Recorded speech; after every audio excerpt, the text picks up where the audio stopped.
Hi there.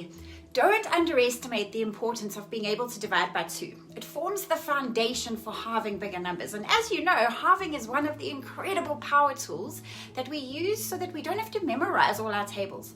In my mind, that makes it worth spending time on.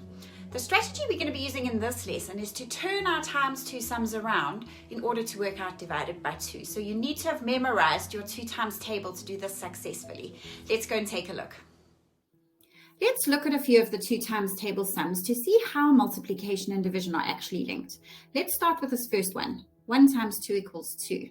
Now, because division is the opposite, or in maths we actually use the word inverse, so division is the inverse of multiplication, we can go the opposite way to work out division. So 2 divided by 2 is equal to 1. 2 times 2 equals 4, so the inverse would be 4 divided by 2 is equal to 2.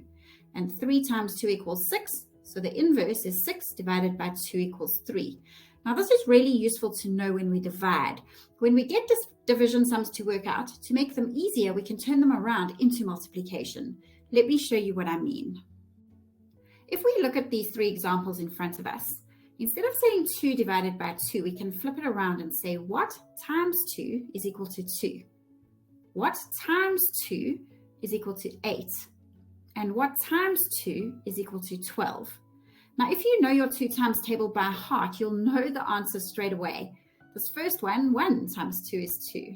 The next one, 4 times 2 is 8. And this last one, 6 times 2 is 12.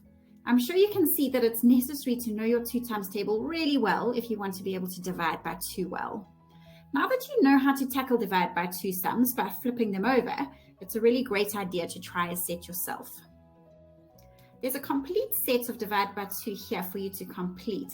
Now this I think column is only here while you're training your brain to learn the skill. If you can turn division around in your head without writing this down, then you don't need to. But if you still find it quite difficult to do this part without writing it down, then use this column.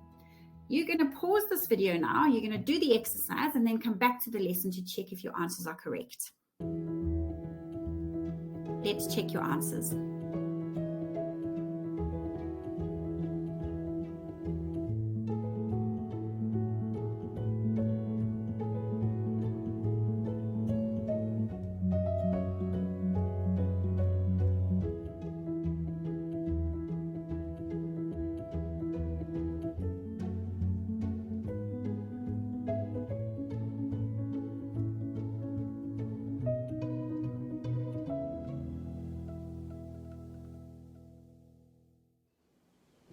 After that exercise, you'll know if you've got a good knowledge of your 2 times table or not.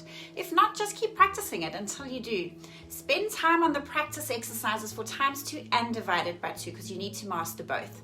The next lesson that you need to work on is the one on doubling. It's the next really incredible power tool that we'll be learning. I'll see you there.